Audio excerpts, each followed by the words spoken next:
Think of the people you interact with every day. Would you want to spend a day in a canoe with them? Hi, I'm Nathan Mercero, CEO of Planning Alternatives. We're a disruptive brand in the financial planning space with a point of view that true wealth has nothing to do with money. Growing up in a small town in Canada, I experienced examples of families with money and without. It started me on this journey of understanding wealth and the idea that spending a day in a canoe with someone could be one of the best investments you could make. Join me as I sit down with leaders, entrepreneurs, creatives, rule breakers, and friends to discover their perspective of true wealth. And maybe you'll start to shift yours.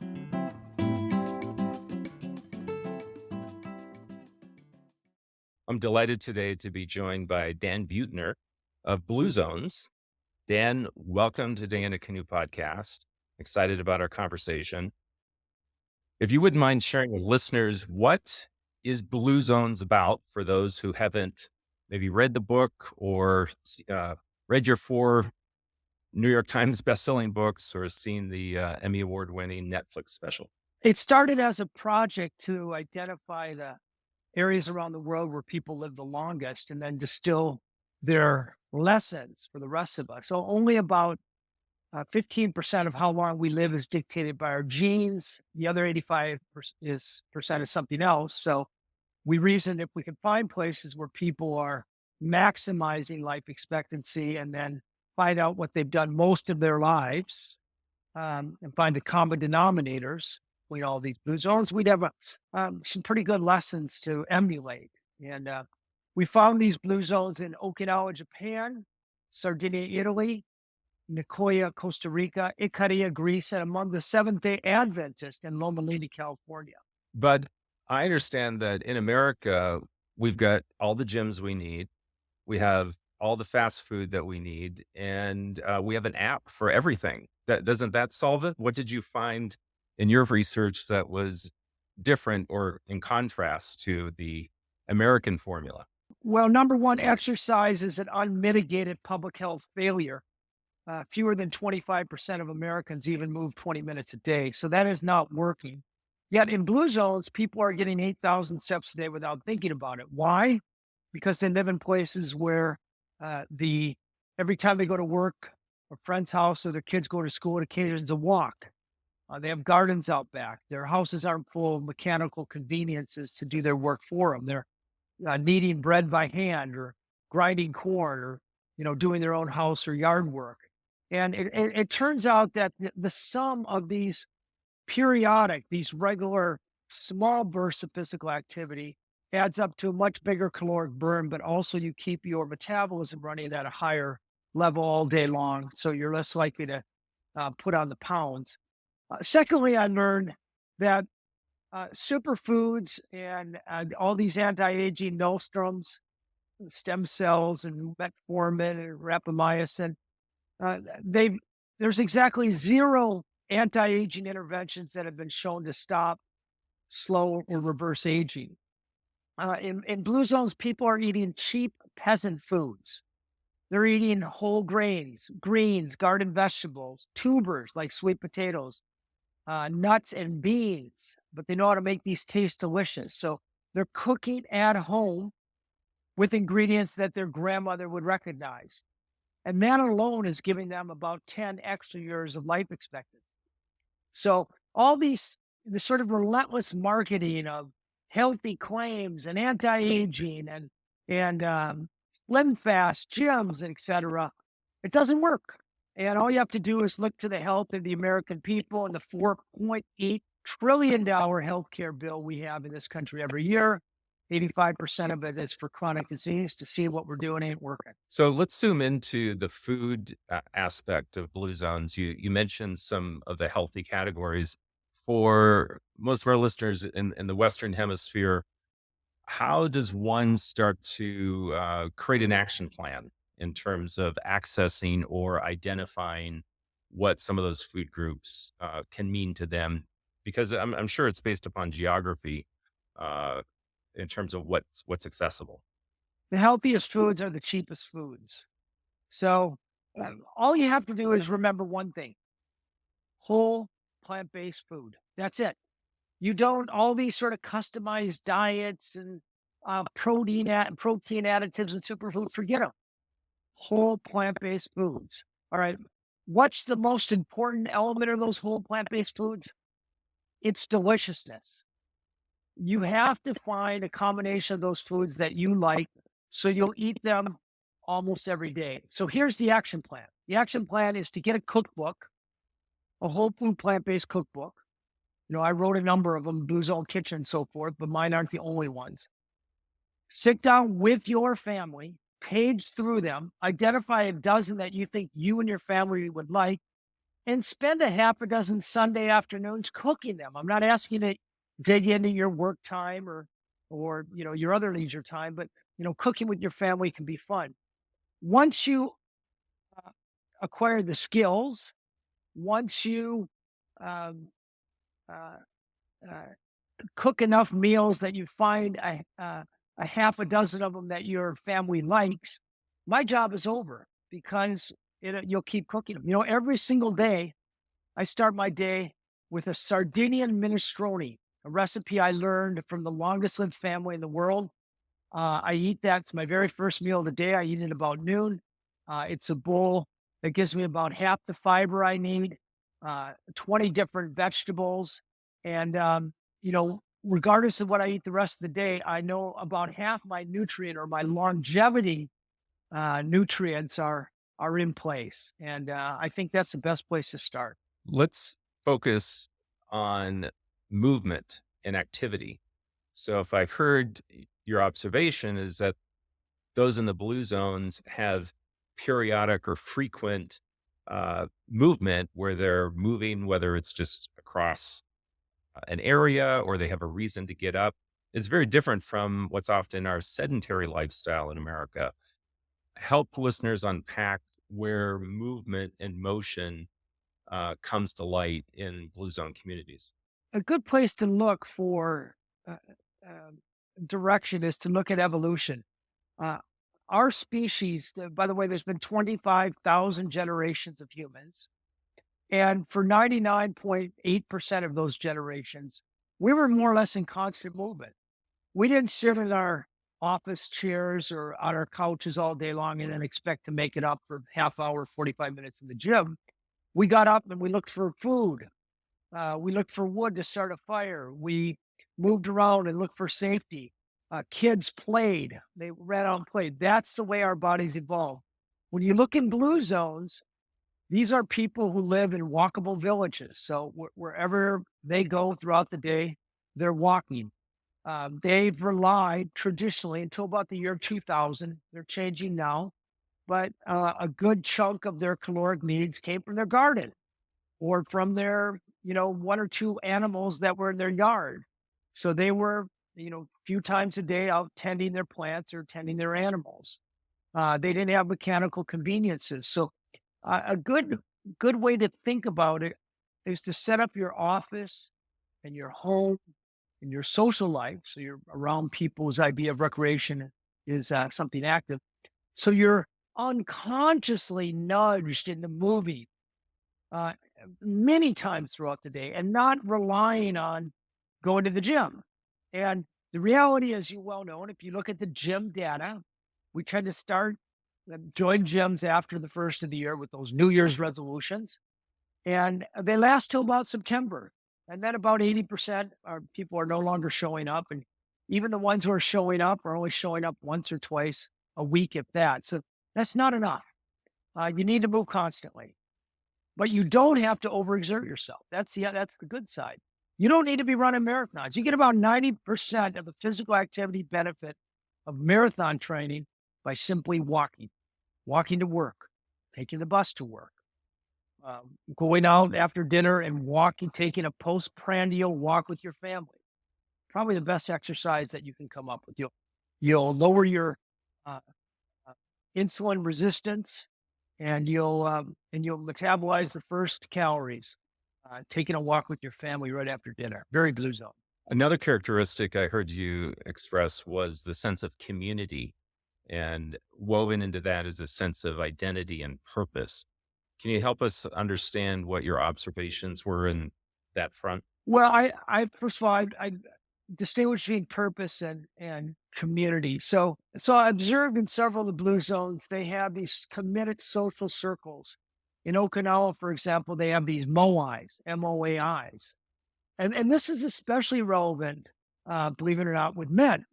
Women have an easier job at sort of connecting and regularly socializing with each other. In Okinawa, to make sure that people connect, they commit to each other. They come together every week. It's usually, they'll gossip and they'll socialize some, but they'll always get around to sort of meaningful conversations. And they sort of look at each other as their own personal board of advisors. So, when a parent gets sick, or, you get a divorce, or you're having troubles with your spouse, or you're having trouble with your kids, you have this personal board of advisor behind you. And they also do something very interesting. I know we have wealth managers for this, but blue zones are considerably poorer. They tend to pool money. Every time they come together, they'll bring, say, $20, everybody, and they'll throw it in a pot. And that pot will accumulate over months or years. And then when one of the members gets short of cash, runs into trouble, somebody gets sick in the family, or they need seed to grow that year, they hand that pot over to the one in need. And you don't always get the money back that you put in, but you're taking care of your moai. And these are things that we can choose to do. We so often rely on these programs that are marketed to us. Go to Tony Robbins, or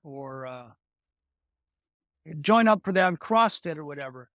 But really, uh, finding people in our immediate social network or our neighbors, and make the effort to bring them close to, and you want to get them to the point where you can have meaningful conversations with them, and you would call them on a bad day. It's very similar to your idea of, do I want to spend a day in a canoe with them?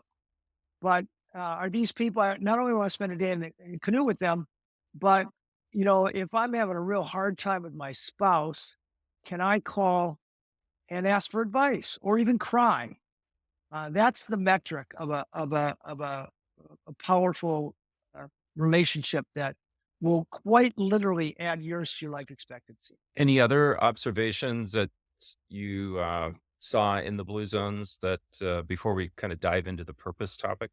The overarching principle here, the one I really want to drive home: people who try to change their behavior fail almost all the time in the long run. When it comes to longevity, there's no short term fix, nothing, other than not dying this month. Oh, there's almost nothing you can do that has any bearing on whether or not you're alive and free of a chronic disease in 2060. You have to think about, what am I going to do almost every day for not only weeks, but for years or decades after. That's what works. And trying to get people to consciously remember a diet, an exercise program, a longevity hack, a cold plunge, a sauna, whatever. They're all episodically good, but nobody does them for the long run. That's why shifting the focus from trying to change your behavior to trying to optimize your environment, to engineer it so your unconscious decisions are slightly better every day for the long term. That's what works, and that's what's in place in blue zones. Now, we chatted before we hit the record button a little bit about the topic of purpose, and our job at Planning Alternatives is to help people discover true wealth. And we all need money to have security and pay the bills, but we want to activate thought and consideration about what's the purpose or what's the point of this money. What's your observation from blue zones and just your life experiences around the integration of purpose and even some of the money topics that we were chatting about? People in blue zones all have vocabulary for purpose. When you have vocabulary for purpose, that's the first step in finding it. But what does it mean in America? And so often it's sort of cliched and facile. I'm a knitter, or I like cars. No, that's not real purpose. Real purpose is the following, and this requires a little bit of an internal inventory. It's number one, what are your values? Are you Christian or Muslim or Jewish? Are you conservative or liberal? You care about women issues or pets or animal rights or starving children? What are you good at? Uh, and what do you like to do? And then finally, what's an outlet? So it's knowing these passions and the values, having them very clear. Actually advocate writing them down and then writing down what's the outlet. And by the way, for most Americans, this is according to 2 million surveys with Gallup, only about 30% of Americans find purpose at work. So for most of us, it's finding purpose in our homes or outside the home. And usually the best way to do that is through volunteering, but not just writing a check, finding a volunteer community where you can add your strengths and your talents and your passions with the community in a way that has an altruistic dimension to it. That's real purpose. And that adds about 8 years to your life expectancy. Now, in America, we've often focused on the accumulation of money with the belief that more is better and that corresponding happiness will ensue. You're an influential figure in American culture and certainly around the world. What's your take on the money to happiness connection? So I wrote a cover story for National Geographic on the statistical underpinnings of happiness. And I also wrote a book called The Blue Zones of Happiness, bestseller. And big data has something to say about money. Uh, Happiness is measured in two fundamental ways worldwide in a way that represents about 95% of the human population. One is something called life satisfaction, which has you evaluating your happiness on a scale of 1 to 10. The other one is something called affect, positive or negative affect, which pings you 3 or 4 times and it asks sort of what you're doing and how satisfied you are with that activity. So one is how you evaluate your life, and the other one is how you experience your life. When it comes to money, people who make $1 billion evaluate their life higher than people with $1 million. So if you're seeking status and self-esteem, making money is not a bad endeavor. Keeps you engaged. It might be your sense of purpose, especially if it's for a legacy, and it gives you something to do every day. So making money is not a bad pursuit for some people. But when it comes to this other kind of happiness, this this experience happiness, uh, uh, billionaires are actually less happy than millionaires. They tend to be um, more worried about keeping their assets. They often have troublesome spouses. They often have skeletons in the closet. They're worried about losing all they've accumulated. Whereas millionaires have a little bit more time to focus on things like purpose. So, I advocate the sweet spot of finding, sort of an optimal amount of evaluative happiness and money and, enough money so that you can do the things you want to do in life and give a little bit back. And I think that's probably a good thing to aim for, or a good happy medium to aim. As we get ready to wrap up, Dan, what direction and advice would you give listeners about what they can do today, what they can do this week, this month, this year? Because I think a lot of people have, as proven by the popularity of Blue Zones, have a clear interest that there's something available to all of us, but how do we take that step? Well, I would say the first one is assessing your immediate social circle. We know that if your three best friends are obese and unhealthy, there's a 150% better chance that you'll be unhealthy yourself. Drug use and alcoholism, all measurably contagious. I would advocate really taking stock who you're hanging out with, and if you don't have healthy friends, go out and make some healthy friends. And number two, as I said before, About 60% of how long we live is dictated by our diet. And you have to ask yourself, how am I going to change what I eat for the long run? Beyond a shadow of a doubt, eating a whole food plant based diet is worth, for a 20-year-old, it's worth about 13 years of extra life expectancy over eating a standard American diet. But how does a 20-year-old eat a healthy diet for long enough to make a difference? It really has to do with learning how to cook at home, not just you, but your family, and trying enough plant-based recipes, whole food plant-based recipes, until you find a repertoire that you're going to eat for the long run. And that starts, like I said, getting the right cookbook, sitting down with your family, targeting a dozen recipes, and cooking those recipes at home. And I cannot think of a better way to do that. Well, I want to thank you for the great work that you've done on this whole initiative. And I think there's definitely a lot of momentum culturally to have people discover their Blue Zone world and create that for themselves. So we're delighted to partner with you for our Outlook event, and we're looking forward to hearing more. Looking forward to seeing you in person, the analog version of you. There we go. All right. All the best, Dad. Thank you. Thanks for listening. If you enjoyed the show, please leave a review. To discover what wealth means to you, please take our assessment at planningalt.com.